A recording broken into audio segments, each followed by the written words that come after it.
ಸಿದ್ದಾಪುರದಲ್ಲಿ ವಸಂತ ನಾಯ್ಕ ಕೊಲೆ ಪ್ರಕರಣಕ್ಕೆ ಸಂಬಂಧಪಟ್ಟಂತೆ ಶಿವಮೊಗ್ಗದ ಪಂಪನಗರದಲ್ಲಿ ಪ್ರಮುಖ ಆರೋಪಿ ಕಮಲಾಕರ ಭಟ್ ಬಾಡಿಗೆ ಮನೆಯಲ್ಲಿ ವಾಸವಾಗಿದ್ರು. ಸುಚಿತ್ರಾ ಜೊತೆ ಇದೇ ಮನೆಯಲ್ಲಿದ್ದಂತಹ ಕಮಲಾಕರ ಭಟ್ ಸುಚಿತ್ರಾಗಾಗಿ ಪಂಪನಗರದಲ್ಲಿಯೇ ಕಾಲ್ ಸೆಂಟರ್ ಓಪನ್ ಮಾಡಿಕೊಟ್ಟಿದ್ದ. ಇದರ ಜೊತೆಗೆ ಕನಸು ಎಂಟರ್ಪ್ರೈಸಸ್ ಎಂಬ ಹೆಸರಿನಲ್ಲಿ ಬಿಸಿನೆಸ್ ಅನ್ನು ಕೂಡ ಕಮಲಾಕರ್ ಭಟ್ ನಡೆಸ್ತಾ ಇದ್ರು.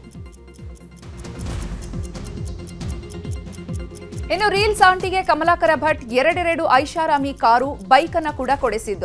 ಒಂದು ಹೊಸ ಟಾಟಾ ಪಂಚ್ ಕಾರು ಮತ್ತು ರಾಯಲ್ ಎನ್ಫೀಲ್ಡ್ ಬೈಕ್ ಅನ್ನ ನೀಡಿದ್ರು. ಇನ್ನು ಇದೇ ಕಾರಿನೊಳಗೆ ಸುಚಿತ್ರಾ ರೀಲ್ಸ್ ಕೂಡ ಮಾಡಿದ್ಲು. ಇನ್ನು ಕಮಲಾಕರ ಭಟ್ಗೆ ಮಳಿಗೆ ಬಾಡಿಗೆ ನೀಡಿದ್ದ ಮಾಲೀಕ ನಾಗೇಶ್ ಮಾತನಾಡಿ, ಕಮಲಾಕರ ಭಟ್ ಅವರು 4 ವರ್ಷದಿಂದ ನಮ್ಮ ಅಕ್ಕನ ಮನೆಯಲ್ಲಿ ಬಾಡಿಗೆಗೆ ಇದ್ರು. ಸುಚಿತ್ರಾನನ್ನ ಕರೆದುಕೊಂಡು ಬಂದಾಗ ನಮ್ಮ ಊರಿನ ಕಡೆಯವರು ನಮಗೆ ಸಂಬಂಧಿ ಆಗ್ಬೇಕು ಅಂತ ಹೇಳಿದ್ರು. ಸುಚಿತ್ರಾ ಮತ್ತು ಭಟ್ಟರು ಒಟ್ಟಿಗೆ ಓಡಾಡೋದನ್ನ ನೋಡಿದ್ವಿ, ಬೈಕ್ ಓಡಿಸೋದನ್ನ ಸಹ ನೋಡಿದ್ದೇವೆ ಅಂದಿದ್ದಾರೆ. ಪರಿಚಯ ಎಲ್ಲ ತೀರೋದು ಗೊತ್ತು, ಇಲ್ಲೇ ಮನೆಗಿದ್ರು ನೋಡಿದ್ವಿ, ಪರಿಚಯ ಇಲ್ಲ. ಅವಾಗ ನಮ್ಮ ಮನೆಗೆ ಬಂದಿರಲಿಲ್ಲಲ್ಲ, ಹಾಗಾಗಿ ಪರಿಚಯ ಅಂದರೆ ಎಲ್ಲ ಹೋಗೋರು ಬರೋರು ಅಷ್ಟೇ ಗೊತ್ತು.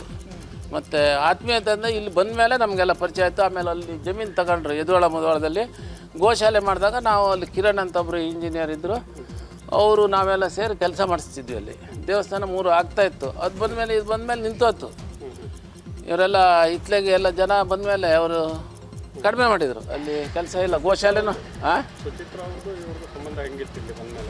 ಅವರು ಚೆನ್ನಾಗೇ ಇದ್ರಲ್ಲ. ಕಾರು ತಗೊಂಡಿದ್ದಾರೆ, ಕಾರ್ ಇದೆ, 2-3 ಕಾರು. ಒಂದು ತಾರಾ ಕಾರ್ ತಗೊಂಡ್ರು, ಒಂದು ಇದೆಂಥದ್ದು ಕಾರ್ ತಗೊಂಡ್ರು, ಇನ್ನೊಂದು ಕಾರ್ ತಗೊಂಡ್ರೆ ಬುಲೆಟು ಏನೋ ತಗೊಂಡಿದ್ದಾರೆ. ಅಮ್ಮನೇ ಓಡಿಸೋದು, ಅವರು ಓಡಿಸ್ತಾಯಿದ್ರು. ಜೊತೆಗೆ ಹೋಗ್ತಿದ್ರು, ಓಡಾಡ್ತಿದ್ರು, ಟೂರು ರನ್ನಿಂಗ್ ಎಲ್ಲ ಮಾಡ್ತಾಯಿದ್ರು. ಅವರು ಎಲ್ಲ ಕಡೆ ಫಂಕ್ಷನ್ ಏನೇನೋ ಓಡಾಡ್ತಾಯಿದ್ರು. ಸಿದ್ದಾಪುರ ವಸಂತ ನಾಯ್ಕ ಕೊಲೆ ಪ್ರಕರಣಕ್ಕೆ ಸಂಬಂಧಪಟ್ಟಂತೆ ಕಮಲಾಕರ ಭಟ್ ಮತ್ತು ಸುಚಿತ್ರಾಳ ಅನೈತಿಕ ಸಂಬಂಧವೇ ಕೊಲೆಗೆ ಪ್ರಮುಖ ಕಾರಣ ಎನ್ನಲಾಗ್ತಾ ಇದೆ. ಅಲ್ಲದೆ ಸುಚಿತ್ರಾ ತನ್ನ ಮಗಳನ್ನೇ ಕೊಲೆ ಮಾಡಲು ಸಂಚು ರೂಪಿಸಿದ್ಲಂತೆ. ಇದಕ್ಕೆ ಕಮಲಾಕರ ಭಟ್ ಕೂಡ ಪ್ರೇರೇಪಿಸಿದ್ನಂತೆ. ಇನ್ನು ಮಗಳು ಕೂಡ ಸುಚಿತ್ರಾ ಕಮಲಾಕರ ಭಟ್ ಒಟ್ಟಿಗೆ ಇರೋದನ್ನ ನೋಡಿದ್ಲಂತೆ. ಸದ್ಯ ಸುಚಿತ್ರಾ ಕಮಲಾಕರ್ ಭಟ್ ಮಾತನಾಡಿರುವಂತಹ ಆಡಿಯೋದಲ್ಲಿ ತನ್ನ ಮಗಳು ಇಲ್ಲದಿದ್ರೆ ನಾವು ಹೇಗ್ ಬೇಕಾದ್ರೂ ಇರಬಹುದಿತ್ತು ಅಂತ ಹೇಳಿರೋದು ಹಲವು ಅನುಮಾನಕ್ಕೆ ಕಾರಣವಾಗಿದೆ. ಇನ್ನು ಶಿವಮೊಗ್ಗದಲ್ಲಿ ಚಿಕಿತ್ಸೆ ಪಡೆಯುತ್ತಿರುವ ಸುಚಿತ್ರಾ ಪತಿ ಮಹೇಶ್ ಮಾಧ್ಯಮಗಳಿಗೆ ಮಾತನಾಡಿದ್ದು, ಕೊಲೆ ಮಾಡಲು ಬಂದಿದ್ದು ನನ್ನನ್ನಲ್ಲ, ಟಾರ್ಗೆಟ್ ನನ್ನ ಮಗಳಾಗಿದ್ಲು. ಅವರು ಬಂದವರೇ ನನ್ನ ಮಗಳನ್ನ ಕೇಳಿದ್ರು. ನಾನು ನಿನ್ನನ್ನ ಸಾಯಿಸಿಯಾದ್ರೂ ಮಗಳನ್ನ ಕರೆದುಕೊಂಡು ಹೋಗ್ತೇವೆ ಅಂದಿದ್ಲು. ಆಗ ನಾನು ನನ್ನ ಮಗಳನ್ನ ಒಂದು ರೂಮ್ನಲ್ಲಿ ಕೂಡಿ ಹಾಕಿ ರಕ್ಷಣೆ ಮಾಡಿದೆ. ಆಗ ಅವರು ಕಾರಿನಲ್ಲಿದ್ದ ಚಾಕು ತಂದು ಹಲ್ಲೆಗೆ ಯತ್ನಿಸಿದ್ರು. ಈ ವೇಳೆ ಅಡ್ಡ ಬಂದ ನನ್ನ ಅಣ್ಣನಿಗೆ ಚಾಕುವಿನಿಂದ ಇರಿದ್ರು. ಅವರು ಪ್ರೀ ಪ್ಲಾನ್ ಮಾಡಿಕೊಂಡೇ ನನ್ನ ಮಗಳನ್ನ ಕೊಲೆ ಮಾಡಲು ಬಂದಿದ್ರು ಅಂತ ಹೇಳಿದ್ದಾರೆ. ಕಾರಲ್ಲಿ ಹೋಗ್ಬಿಟ್ಟು 4 ಜನನು ಚಾಕು ತಗೊಂಡು ಬಂದರು, ಹುಡುಗರು, ಅವ್ರ ಜೊತೆ ಇರೋ ಹುಡುಗರು. ಹಾಗೆ ನಾನು ಏನೋ ಚಾಕು ಬಂದಿದ್ದಿರಲ್ಲ ಅಂದ್ಬಿಟ್ಟು ನಾನು ಕೇಳಿದೆ. ಅಷ್ಟೊತ್ತಿ ನಮ್ಮನ್ನು ಏನೋ ರೌಡಿಜಮ್ ಮಾಡೋಕ್ಕೆ ಕರ್ಕೊಬಂದಿದ್ಯಾ ಅಂತ ನಾನು ಹೆಂಡ್ತಿ ಕೇಳಿದ್ರು. ನಮ್ಮ ಅಣ್ಣ ಏನು ವಿಚಾರನೇ ಗೊತ್ತಿಲ್ಲ ಸರ್ ಅವನಿಗೆ ನಾನು ಕೇಳಿದ ಅಷ್ಟೇ ಸರ್. ಬಂದು ನಮ್ಮಣ್ಣಗೆ ಚಾಕು ಎದೆಗೆ ಹಾಕ್ಬಿಟ್ರು. ಈಗ ಮಾತಾಡ್ಲಿಕ್ಕೆ ಬರೋದಾದರೆ ಸೈಲೆಂಟಾಗಿ ಬಂದು ಮಾತಾಡ್ಕೊಂಡು ಹೋಗ್ತಿದ್ರು. ಅವ್ರು ಚಾಕು ಎಲ್ಲ ತಂದಿದ್ದಾರೆ ಅಂದರೆ ಪ್ಲ್ಯಾನ್ ಮಾಡಿಕೊಂಡೇ ಬಂದಿದ್ರು. ಸಿದ್ದಾಪುರದ ವಸಂತ ನಾಯ್ಕ ಕೊಲೆ ಪ್ರಕರಣದ ತನಿಖೆ ಚುರುಕುಗೊಂಡಿದೆ. ಮಹೇಶ್ ಪುತ್ರಿ ತನ್ನ ತಂದೆಗೆ ಮೆಸೇಜ್ ಮಾಡಿದಂತಹ ಚಾಟ್ ವೈರಲ್ ಆಗಿದೆ. ಮಹೇಶ್ ಮಗಳು ತನ್ನನ್ನ ಕಾಪಾಡಿಯಪ್ಪ ಅಂತ ಮತ್ತು ಇಲ್ಲಿಂದ ಕರೆದುಕೊಂಡು ಹೋಗು, ಅಮ್ಮನ ಕಿರುಕುಳ ತಡೆದುಕೊಳ್ಳೋದಕ್ಕೆ ಆಗ್ತಾ ಇಲ್ಲ, ಬೇಗ ಬಂದು ನನ್ನನ್ನ ಕರೆದುಕೊಂಡು ಹೋಗು, ಇಲ್ಲವಾದ್ರೆ ನಾನು ಸತ್ತು ಹೋಗ್ತೇನೆ ಅಂತ ತಂದೆಗೆ ಮಗಳು ಮಾಡಿದಂತಹ ಮೆಸೇಜ್ ವೈರಲ್ ಆಗಿದೆ. ಸಿದ್ದಾಪುರ ವಸಂತ ನಾಯ್ಕ ಕೊಲೆ ಪ್ರಕರಣಕ್ಕೆ ಸಂಬಂಧಪಟ್ಟಂತೆ ಸಿದ್ದಾಪುರ ಬಿಜೆಪಿ ಘಟಕ ಸುದ್ದಿಗೋಷ್ಠಿ ನಡೆಸಿದೆ. ಪೊಲೀಸರು ಮಹೇಶ್ ನಾಯ್ಕ ನೀಡಿದ ದೂರನ್ನ ದಾಖಲಿಸಿ ರಕ್ಷಣೆಯನ್ನ ನೀಡಿದ್ರೆ ಈ ಘಟನೆ ಆಗ್ತಾ ಇರಲಿಲ್ಲ. ಪೊಲೀಸರೇ ಕಮಲಾಕರ್ ಭಟ್ ಮತ್ತು ಸುಚಿತ್ರಳಿಗೆ ಮಾಹಿತಿ ನೀಡಿದ್ದಾರೆ. ಪೊಲೀಸ್ ವೈಫಲ್ಯವೇ ಇದಕ್ಕೆ ಮುಖ್ಯ ಕಾರಣ ಅಂತ ಬಿಜೆಪಿ ಘಟಕ ಆರೋಪಿಸಿದೆ. ರಾಜಕೀಯ ಸುದ್ದಿಗಳನ್ನ ನೋಡೋಣ. ಕೆಲವೇ ಕ್ಷಣಗಳಲ್ಲಿ ವಿಧಾನಸೌಧದಲ್ಲಿ ಮಹತ್ವದ ರಾಜ್ಯ ಸಚಿವ ಸಂಪುಟ ಸಭೆ ನಡೆಯಲಿದೆ. ಸಿಎಂ ನೇತೃತ್ವದಲ್ಲಿ ಸಭೆ ನಡೆಯಲಿದೆ. ಸಚಿವರಾದ ದಿನೇಶ್ ಗುಂಡೂರಾವ್, ಸಂತೋಷ್ ಲಾಡ್, ಈಶ್ವರ ಖಂಡ್ರೆ, ಚಲುರಾಯಸ್ವಾಮಿ ಸೇರಿದಂತೆ ಹಲವರು ಆಗಮಿಸಿದ್ದಾರೆ. ಸದನದಲ್ಲಿ ಆವೇಶ ಭರಿತವಾಗಿ ಮಾತನಾಡಿದ ಬಗ್ಗೆ ನ್ಯೂಸ್ 18 ಜೊತೆ ಶಾಸಕ ಶಿವಲಿಂಗೇಗೌಡ ಮಾತನಾಡಿದ್ದಾರೆ. ವೈಯಕ್ತಿಕ ನಿಂದನೆಯಿಂದ ನಾನು ಆವೇಶಕ್ಕೆ ಒಳಗಾದೆ. ಅಂತ ಕಳ್ಳ ಇಂಥ ಕಳ್ಳ ಅಂತ ನಿಂದನೆ ಮಾಡಿದ್ದಕ್ಕೆ ನಾನು ಒರಟಾಗಿ ಮಾತನಾಡಿದ್ದೇನೆ. ಅವರು ಸದನದಲ್ಲಿ ಡ್ಯಾನ್ಸ್ ಮಾಡಿದ್ರೆ ಕೋತಿಗಳು ಅಂದೇ ಇನ್ನೇನ್ ಅನ್ಬೇಕು. ಒಬ್ಬ ಹೆಣ್ಣು ಮಗಳ ಬಗ್ಗೆ ಮಾತನಾಡಿದ್ದಕ್ಕೆ ವಿಷಾದ ವ್ಯಕ್ತಪಡಿಸ್ತೇನೆ. ಬೇರೆ ವಿಚಾರದಲ್ಲಿ ನಾನು ರಾಜಿ ಆಗಲ್ಲ. ಪ್ರಚೋದನೆಗೆ ವಿಪಕ್ಷ ನಾಯಕರೇ ಹೊಣೆಗಾರರು. ನನ್ನ ಕ್ಷೇತ್ರದ ಜನರಿಗೆ ನಾನು ಏನು ಅಂತ ಗೊತ್ತಿದೆ. ಅವರು ಕಳ್ಳ ಅಂದಾಗ ಮುತ್ತು ಕೊಡೋಕ್ಕಾಗುತ್ತಾ ಅಂತ ಕಿಡಿಕಾರಿದ್ದಾರೆ. ನನ್ನ ವೈಯಕ್ತಿಕವಾಗಿ ನನ್ನನ್ನು ನಿಂದನೆ ಮಾಡಲಿಕ್ಕೆ, ನಾನು ಅಂಥ ಕಳ್ಳ ಇಂಥ ಕಳ್ಳ ಅವನು ಇವನು ಅಂತೇಳಿ ವೈಯಕ್ತಿಕವಾದ ನಿಂದನೆಯನ್ನು ಮಾಡಿದರು. ಆ ನಿಂದನೆ ಮಾಡಿದ್ದರ ಫಲ ನಾನು ಸ್ವಲ್ಪ ಹಳ್ಳಿ ಭಾಷೆನಲ್ಲಿ ಇನ್ನೇನು ಅವರು ಅಲ್ಲಿ ಬಂದು ಡ್ಯಾನ್ಸ್ ಮಾಡಿರೆ ವಿಧಾನಸೌಧದಲ್ಲಿ ಕೋತಿಗಳು ಅಂದಲ್ಲಿ ಇನ್ನೇನಂತಾರೆ. ಶರಣು ಸಲಗಾರ್ ಪತ್ನಿಯವ್ರದ್ದು ಬಗ್ಗೆ ಉಲ್ಲೇಖ ಮಾಡಿದ್ರಿ. ಅವರು ನನ್ನ ಮೇಲೆ ವೈಯಕ್ತಿಕವಾಗಿ ಕಳ್ಳ ಪಳ್ಳ ಅದು ಇದು ಅಂತ ಕೂಗ್ತಾ ಇದ್ರು. ಅಪ್ಪ ನಿನ್ನಂಗೇನು ನಿಮ್ಮ ಹೆಂಗಸರು ದುಡ್ಡಲ್ಲಿ ನಾನು ಎಮ್ ಎಲ್ ಎ ಆಗಿಲ್ಲ, ನಿಮ್ಮ ಹೆಂಗಸರು ದುಡ್ಡು ಕೊಟ್ಟು ಎಮ್ ಎಲ್ ಎ ಮಾಡ್ಯಾರ ನಿನ್ನ ಅಂತ ಜನ ಮಾತಾಡ್ತಾರೆ ಅಂತೇಳಿ ಹೇಳಿದ್ದೀನಿ. ಆದರೆ ಇನ್ಯಾವ ಅರ್ಥದಲ್ಲೂ ಅಲ್ಲ. ಅದಕ್ಕೆ ಒಬ್ಬ ಹೆಣ್ಣು ಮಗಳು ಮಾತನ್ನು ತೆಗಿಬಾರ್ದು ಅಂತೇಳಿ ನಾನು ಈಗ ವಿಷಾದವನ್ನು ವ್ಯಕ್ತ ಮಾಡಿದ್ದೀನಿ.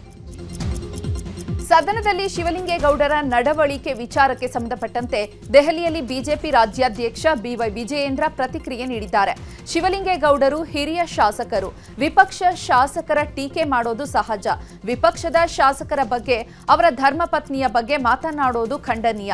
ಶಾಸಕ ಶರಣು ಸಲಗಾರ್ ಅವರ ಜೊತೆ ಕೂಡ ನಾನು ದೂರವಾಣಿಯಲ್ಲಿ ಚರ್ಚೆ ಮಾಡಿದ್ದೇನೆ.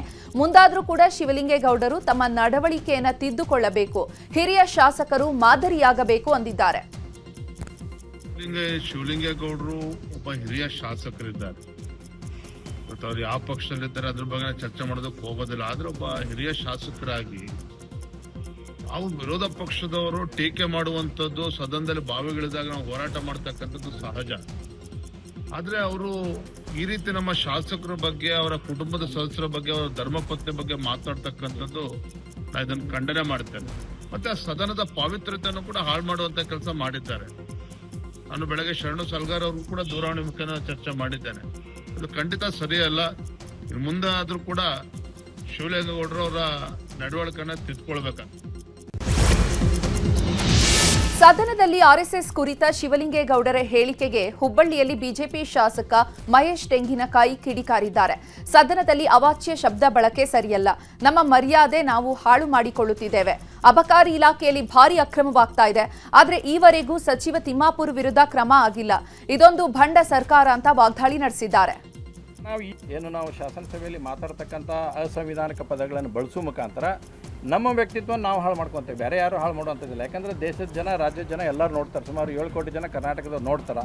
ನಾವು ಬಳಸ್ತಕ್ಕಂಥ ಭಾಷೆ, ನಾವು ಬಳಸ್ತಕ್ಕಂಥ ಪದ ಅವು ಎಲ್ಲವೂ ಕೂಡ ನೋಡ್ತಿರ್ತಾರೆ. ಮುಂದಿನ ದಿನಮಾನಗಳಲ್ಲಿ ಸಂದರ್ಭ ಬಂದಾಗ ತಕ್ಕ ಉತ್ತರವನ್ನು ಕೂಡ ಅವ್ರು ಕೊಡುವಂಥದ್ದನ್ನು ಜನ ಮಾಡ್ತಾರೆ. ಹಾಗಾದರೆ ನಾವು ಈ ಸಂದರ್ಭದಲ್ಲಿ ತಿಮ್ಮಾಪುರ ಅವರ 4 CD-ಗಳನ್ನು, ಪೆನ್ಡ್ರೈವ್ಗಳನ್ನು ಮಾನ್ಯ ಅಶೋಕ್ ಅವರು ಎಳೆಯಾಗಿ ಸಂಭಾಷಣೆ ಏನು ನಡೆಯುತ್ತೆ ಅವನ್ನೆಲ್ಲವನ್ನು ಕೂಡ ಎಳೆಯಾಗಿ ಬಿಚ್ಚಿಡ್ತಕ್ಕಂಥ ಕೆಲಸವನ್ನು ಮಾಡಿದರು. ಅದು ಪ್ರೂಫ್ ಅಲ್ವಾ?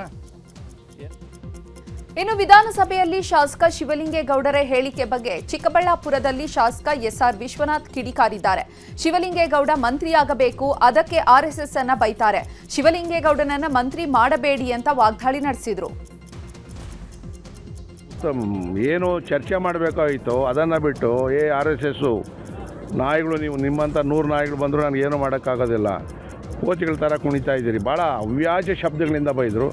ನಮ್ಮ ಗೌರವಾನ್ವಿತ ಶಾಸಕರಾದಂಥ ಶರಣು ಸಲಗಾರ್ ಅವ್ರು ಘೋಷಣೆ ಕೂಗ್ತಾಯಿದ್ರು. ಅವ್ರಿಗೆ ನೀನು ಹೆಂಡತಿ ತಹಸೀಲ್ದಾರ್ ಆಗವಳೆ, ದುಡ್ಡೆಲ್ಲ ಲೂಟಿ ಹೊಡಿತಾ ಇದ್ದಿ ಅಂತಕ್ಕಂಥ ಏನೂ ಆಧಾರ ಇಲ್ಲದೆ ಅಪಾದನೆಯನ್ನು ಮಾಡಿರ್ತಕ್ಕಂಥದ್ದು. ಇವೆಲ್ಲ ಕೂಡ ನೋಡಿದ್ರೆ ಎಲ್ಲ ಮಾನಸಿಕವಾದಂಥ ಸೀಮಿತವನ್ನು ಶಿವಲಿಂಗೇಗೌಡರು ಕಳ್ಕೊಂಡಿದ್ರು ಅಂತ ಅನ್ನಿಸ್ತದೆ ನಮಗೆ. ನಾಳಿನ ಸಿಎಂ ಮಂಡ್ಯ ಪ್ರವಾಸ ರದ್ದಾಗಿದೆ. ಮಂಡ್ಯದ ಬೀರೇಶ್ವರ ದೇವಸ್ಥಾನದ ಪೂಜಾ ಮಹೋತ್ಸವದಲ್ಲಿ ಭಾಗವಹಿಸಬೇಕಿದ್ದ ಸಿಎಂ ಕಾರ್ಯಕ್ರಮ ಅನಿವಾರ್ಯ ಕಾರಣದಿಂದ ರದ್ದಾಗಿದೆ. ಈ ಬಗ್ಗೆ ವಿಧಾನಸೌಧದಲ್ಲಿ ಸಚಿವ ಚಲುರಾಯಸ್ವಾಮಿ ಪ್ರತಿಕ್ರಿಯೆ ನೀಡಿದ್ದಾರೆ. ಬಜೆಟ್ ಪೂರ್ವ ಸಿದ್ಧತೆಗೆ ಕಾಲಾವಕಾಶ ಕಡಿಮೆ ಇದೆ, ಹಾಗಾಗಿ ಬರೋಕೆ ಆಗಲ್ಲ ಅಂತ ಹೇಳಿದ್ದಾರೆ. ಮಾಲೂರು ವಿಧಾನಸಭೆ ಚುನಾವಣೆ ಮರು ಮತ ಎಣಿಕೆ ವಿಚಾರಕ್ಕೆ ಸಂಬಂಧಪಟ್ಟಂತೆ ಮುಚ್ಚಿದ ಲಕೋಟೆಯ ಎಣಿಕೆ ಫಲಿತಾಂಶವನ್ನು ಸುಪ್ರೀಂ ಕೋರ್ಟ್ ಪ್ರಕಟಿಸಿದೆ. ಮರು ಮತ ಎಣಿಕೆಯಲ್ಲಿ 250 ಮತಗಳಿಂದ ಶಾಸಕ ಕೆವೈ ನಂಜೇಗೌಡ ಗೆಲುವು ಸಾಧಿಸಿದ್ದಾರೆ. ಯಾರು ಕಾಂಗ್ರೆಸ್ ಅವರು ಅಲ್ಲ ಅನ್ನೋದ್ರ ರೀಕೌಂಟಿಂಗ್ ಅಲ್ಲಿ ಗೊತ್ತಾಯಿತು. ಗೊತ್ತಾದ್ಮೇಲೆ ಇವತ್ತು ಸುಪ್ರೀಂ ಕೋರ್ಟ್ ಕೂಡ ಇದನ್ನ ಹೇಳಿದೆ, ಇವರು ಯಾರು ಕೂಡ ಅಕ್ರಮವಾಗಿ ಗೆದ್ದಿಲ್ಲ, ಇವರು ರಿಯಲಿ ನಿಜವಾಗ್ಲೂ ಕೂಡ ಗೆದ್ದಿದ್ದಾರೆ ಅಂತೇಳಿ ಇವತ್ತು ಸುಪ್ರೀಂ ಕೋರ್ಟ್ ಕೂಡ ತೀರ್ಮಾನ ಕೊಟ್ಟಿದೆ. ತಾಲೂಕಿನ ಜನತೆಯ ವಿಶ್ವಾಸವನ್ನು ತಗೋಬೇಕೇ ವಿನ ವೈಯಕ್ತಿಕವಾಗಿ ತೊಂದರೆ ಕೊಡೋದ್ರಿಂದ, ಪರ್ಸ್ನಲ್ಲಾಗಿ ಮಾತಾಡೋದ್ರಿಂದ ಇದರಿಂದ ಏನೂ ಆಗೋದಿಲ್ಲ ಅನ್ನೋದು ಇದೇ ಒಂದು ಉದಾಹರಣೆ. ಮಾಲೂರು ತಾಲೂಕು ಇತಿಹಾಸ ಕೂಡ. ಕ್ರೈಮ್ ಸುದ್ದಿಗಳನ್ನ ನೋಡೋಣ. ಚಿಕ್ಕಮಗಳೂರಿನಲ್ಲಿ ಕಾಂಗ್ರೆಸ್ ಮುಖಂಡನ ಮೇಲೆ ಹಲ್ಲೆ ಪ್ರಕರಣಕ್ಕೆ ಮಹಿಳೆ ಗಂಡ ಕೀರ್ತಿ ಬಿಗ್ ಟ್ವಿಸ್ಟ್ ಕೊಟ್ಟಿದ್ದಾರೆ. ಇಬ್ಬರೂ ಸೇರಿ ನನಗೆ ಮೋಸ ಮಾಡಿದ್ದಾರೆ ಅಂತ ಹೇಳಿದ್ದಾರೆ. ಇನ್ನು ಈ ಸಂಬಂಧ ಚಿಕ್ಕಮಗಳೂರು ನಗರ ಪೊಲೀಸ್ ಠಾಣೆಯಲ್ಲಿ ಸುಮೋಟೋ ಕೇಸ್ ದಾಖಲಾಗಿದೆ. ಕಾಂಗ್ರೆಸ್ ಮುಖಂಡ ರಾಯಲ್ ಶರೀಫ್, ಮಹಿಳೆಯ ಪತಿ ಕೀರ್ತಿ ಸೇರಿ 6 ಜನರ ಮೇಲೆ ಪ್ರಕರಣ ದಾಖಲಾಗಿದೆ. ಶರೀಫ್ ಅಂತ ಇವಳದೇ ಸ್ಕೂಟಿ, ತಾರಾ ಅವ್ರದ್ದೇ ಸ್ಕೂಟಿಲಿ ಬಂದ್ಬಿಟ್ಟು ಸೀದಾ ಮನೆ ಒಳಗೆ ಹೋಗಿ ಬಾಗ್ಲು ಹಾಕೊಂಡ್ರು. ನಾನು ಡೋರ್ ತಳ್ದೆ, ಓಪನ್ ಆಯಿತು ಡೋರು. ಹೋಗಿ ಮೊಬೈಲ್ ಇಟ್ಕೊಂಡು ವಿಡಿಯೋ ಮಾಡಿದೆ. ಬೆಡ್ರೂಮ್ ಒಳಗೆ ಆಗ್ತಾ ಇದ್ದ, ಬೆಡ್ರೂಮ್ ಒಳಗೆ ಕೂತ್ಕೊಂಡಿದ್ದ. ಸರಿ ಅಂತೇಳ್ಬಿಟ್ಟು ನಾನು ಅಲ್ಲಿಂದ ಮೊಬೈಲ್ ಇಟ್ಕೊಂಡು ವಿಡಿಯೋ ಮಾಡ್ತಾ ಇದ್ದೆ. ಈಗ ಬಾಂಬೆಯಿಂದ ಬಂದೆ ಕಣೋ ಅಂತೇಳಿ ನನ್ನ ಹತ್ರ ಹೇಳ್ತಾ ಇದ್ದ. ಬಾಂಬೆಯಿಂದ ಬಂದೆ, ನಿಮ್ಮ ಮನೆಗೆ ಹೋಗು, ನಮ್ಮ ಮನೆಗೇನು ಕಪ್ಪ ಬರ್ತಿದ್ಯಾ, ನನ್ನ ಹೆಂಡತಿ ಜೊತೆ ನೀನೇನು ಮಾಡ್ತಾ ಇದೀಯಾ ಅಂತ ಕೇಳಿದ್ದಕ್ಕೆ ನನ್ನ ಮೊಬೈಲ್ ಸಮೇತ ಕಿತ್ಕೊಂಡು ನನ್ನ ಮೇಲೆ ಹಲ್ಲೆ ಮಾಡಿದ್ದಾರೆ, ಮಚ್ಚು ತಗೊಂಡು ಬೀಸಿದ್ದಾರೆ. ಅದೆಲ್ಲ ಆದಮೇಲೆ ಯಾರಿಗೂ ಫೋನ್ ಮಾಡ್ಕೊಂಡು ಬಂದು ಯಾರೋ ಕಾರ್ ತೊಗೊಂಬಂದ್ರು, ಅದರಲ್ಲಿ ಹತ್ತಿ ಸೀದಾ ಓಡೋಗಿದ್ದಾನೆ. ಬಿಗ್ ಬಾಸ್ ಖ್ಯಾತಿಯ ರಜತ್ ಮತ್ತೊಂದು ವಿವಾದ ಮೈಮೇಲೆ ಎಳೆದುಕೊಂಡಿದ್ದಾರೆ. ಮೈಸೂರಿನ ಪಾರಂಪರಿಕ ಕಟ್ಟಡವಾದ ಹಳೆ ಜಿಲ್ಲಾಧಿಕಾರಿ ಕಚೇರಿ ಬಳಿ ರಜತ್ ಫೋಟೋಶೂಟ್ ಮಾಡಿಸಿದ್ದಾರೆ. ಸಿಗರೆಟ್ ಸೇದುತ್ತಾ ಬಿಂದಾಸ್ ಫೋಟೋಶೂಟ್ ಮಾಡಿಸಿ ರೀಲ್ಸ್ಗಳನ್ನು ತಮ್ಮ ಜಾಲತಾಣದಲ್ಲಿ ಶೇರ್ ಮಾಡಿಕೊಂಡಿದ್ದಾರೆ. ನೆಟ್ಟಿಗರ ಕೆಂಗಣ್ಣಿಗೆ ಗುರಿಯಾಗಿದ್ದಾರೆ. ಈ ಬಗ್ಗೆ ಕರ್ನಾಟಕ ಸೇನಾ ಪಡೆ ಕಾರ್ಯಕರ್ತರು ಮೈಸೂರಿನ ಲಕ್ಷ್ಮೀಪುರಂ ಠಾಣೆಯಲ್ಲಿ ದೂರು ದಾಖಲಿಸಿದ್ದಾರೆ. ರಜತ್ ವಿರುದ್ಧ ಪೊಲೀಸ್ ಎನ್ಸಿಆರ್ ದಾಖಲಿಸಿಕೊಂಡಿದ್ದಾರೆ.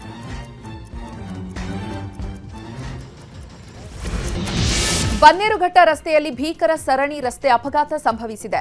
ರಾಕೆಟ್ ವೇಗದಲ್ಲಿ ಬಂದಂತಹ ಕಾರುಗಳ ನಡುವೆ ಅಪಘಾತ ಸಂಭವಿಸಿದ್ದು, ಈ ಘಟನೆಯಲ್ಲಿ 4 ಗಾಯವಾಗಿದ್ದು, ಅಪಘಾತದ ದೃಶ್ಯ ಸಿಸಿಟಿವಿಯಲ್ಲಿ ಸೆರೆಯಾಗಿದೆ. ಇನ್ನು ಮಂಗಳೂರಿನಲ್ಲಿ ಖಾಸಗಿ ಬಸ್ ಹರಿದು ಯುವತಿ ಮೃತಪಟ್ಟಂತಹ ಘಟನೆ ನಂತೂರು ವೃತ್ತದಲ್ಲಿ ನಡೆದಿದೆ. ಬಳ್ಳಾಲ್ ಬಾಗ್ ನಿವಾಸಿ ದೀಪ್ತಿ ಮೃತಪಟ್ಟಂತಹ ಯುವತಿಯಾಗಿದ್ದು, ಅಪಘಾತವನ್ನು ಖಂಡಿಸಿ ಯುವತಿ ಕುಟುಂಬಸ್ಥರು ಪ್ರತಿಭಟನೆ ನಡೆಸಿದ್ದಾರೆ.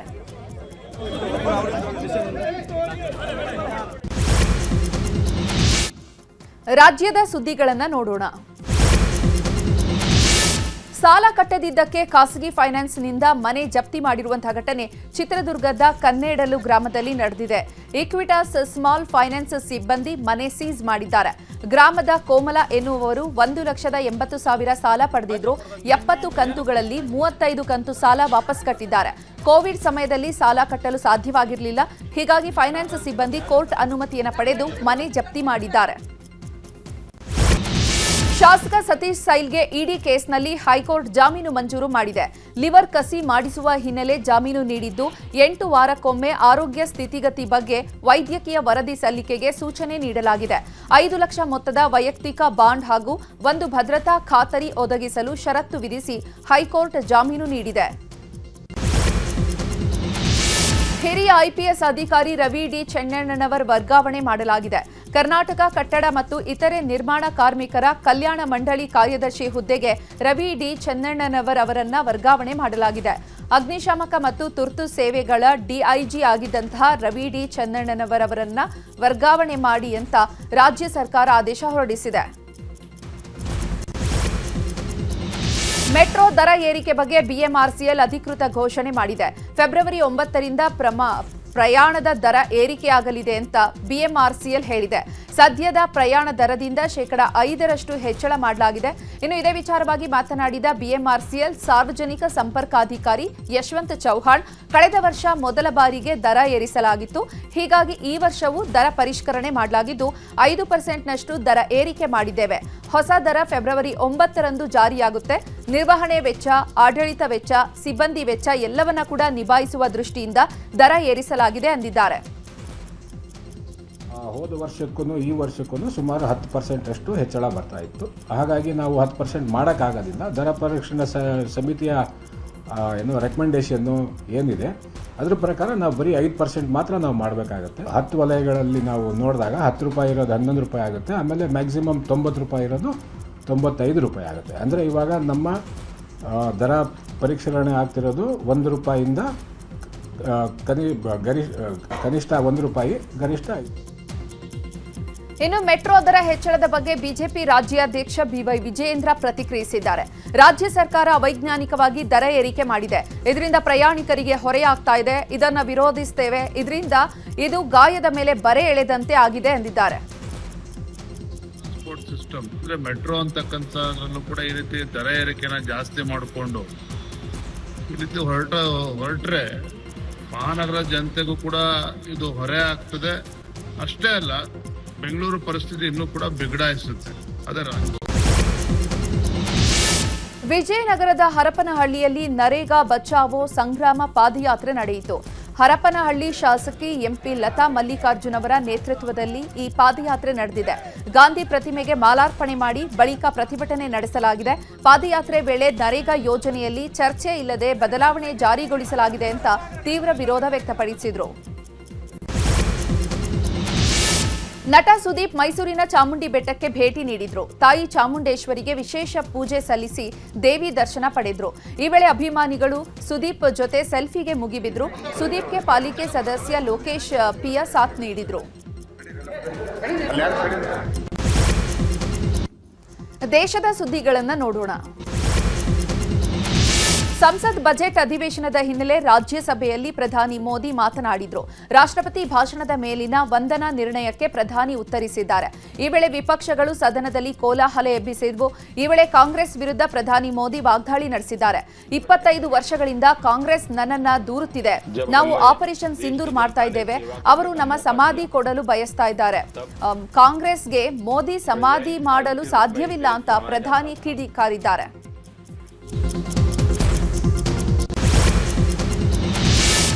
ವ್ಯಾಪಾರ ಒಪ್ಪಂದ ಮಾತುಕತೆಗೆ ಸಂಬಂಧಪಟ್ಟಂತೆ ದೋವಲ್ ಮತ್ತು ಅಮೆರಿಕದ ವಿದೇಶಾಂಗ ಕಾರ್ಯದರ್ಶಿ ಮಾರ್ಕೊ ರುಬಿಯೋ ಜೊತೆ ಸಭೆ ನಡೆಸಿದ್ರು.